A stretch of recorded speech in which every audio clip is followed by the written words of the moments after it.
नमस्कार. पुन्हा एकदा तुम्हा सगळ्यांचे स्वागत अमृता ब्लॉग्स मध्ये. तर आज आपण ऐकणार आहोत अजून एक नवीन कविता. ही कविता आहे माधुरी मावशीची, म्हणजेच डॉक्टर माधुरी चव्हाण जोशी यांची.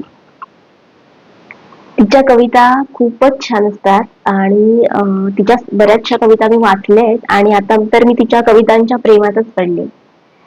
तर खूप छान लिहिते ती आणि खूप अर्थपूर्ण कविता असतात तिच्या, म्हणजे आपल्या रोजच्या जगण्यातल्या विषयाशी सुद्धा संबंधित असतात आणि आपण त्या कवितेशी रिलेट करू शकतो.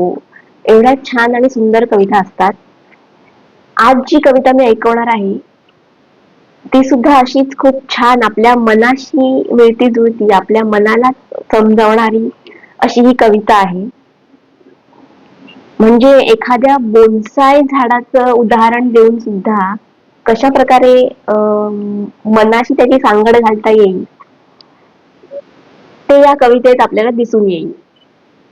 तर म्हणजे माधुरी मावशीचं कविता लेखनच असं आहे की आपण त्याचा विचार सुद्धा करू शकत नाही. तर अशी छानशी कविता आपण आज ऐकूया. कवितेचं नावच आहे बोनसाय. ऐकूया आजची कविता, तुम्हालाही खूप आवडेल. बेहद्द खुश असशील ना आज स्वतःवरच तू. अंगणातला मोठा आम्रवृक्ष तू इवलासा करून घरात आणला. बेहद्द खुश असशील ना तू आज स्वतःवरच तू. अंगणातला मोठा आम्रवृक्ष तू इवलासा करून घरात आणला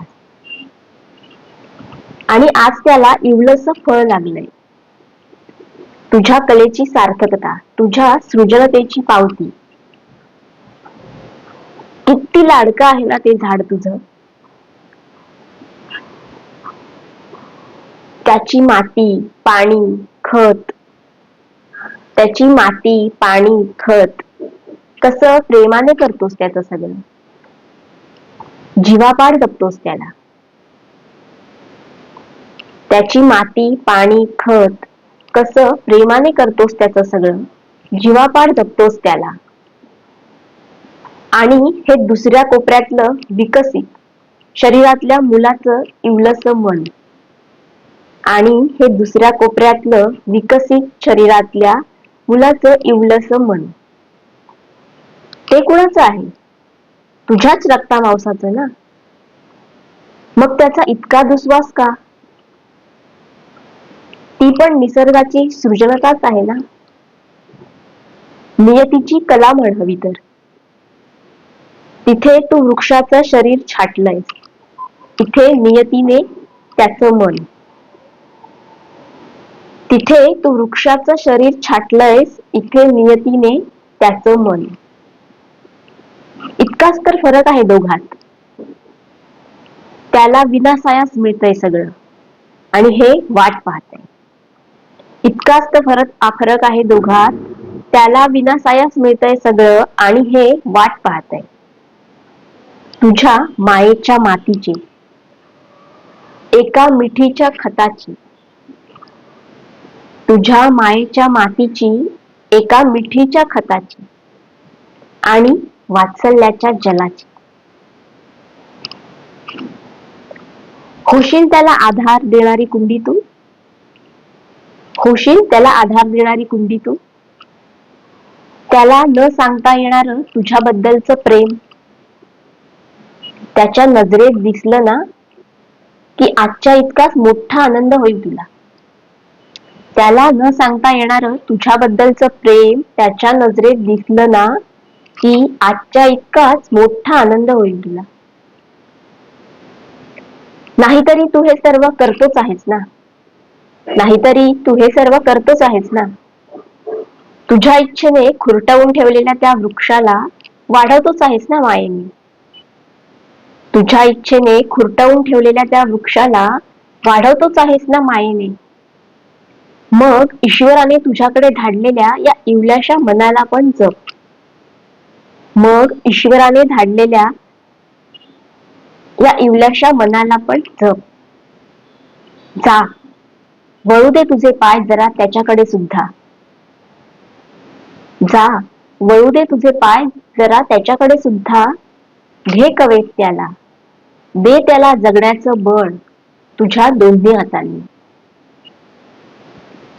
पडू दे त्याच्याही कानांवर तुझ्या ममतेचे हुंकार, पडू दे त्याच्याही कानांवर तुझ्या ममतेचे हुंकार.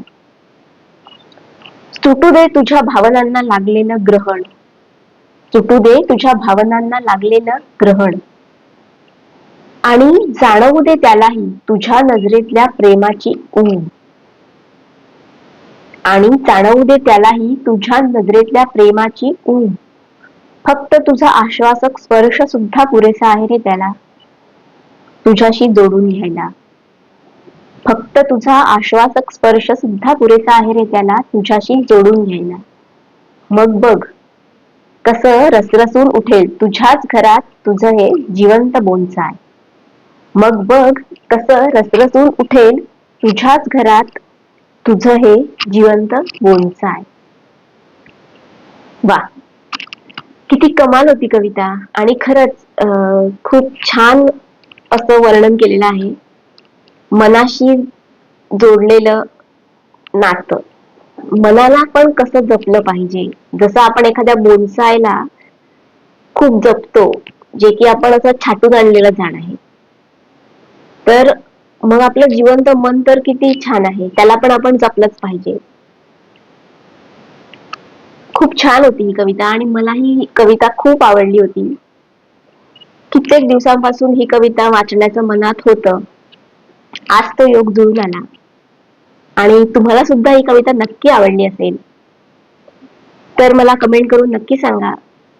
आणि चॅनेलला अजूनही सबस्क्राईब केलं नसेल तर अशाच छान छान कविता ऐकण्यासाठी चॅनेलला सबस्क्राईब करायला विसरू नका आणि बेल आयकॉन प्रेस करायला सुद्धा विसरू नका. आपण भेटूयाच पुढच्या एका छानशा कवितेसोबत पुढच्या व्हिडिओमध्ये. तोपर्यंत काळजी घ्या.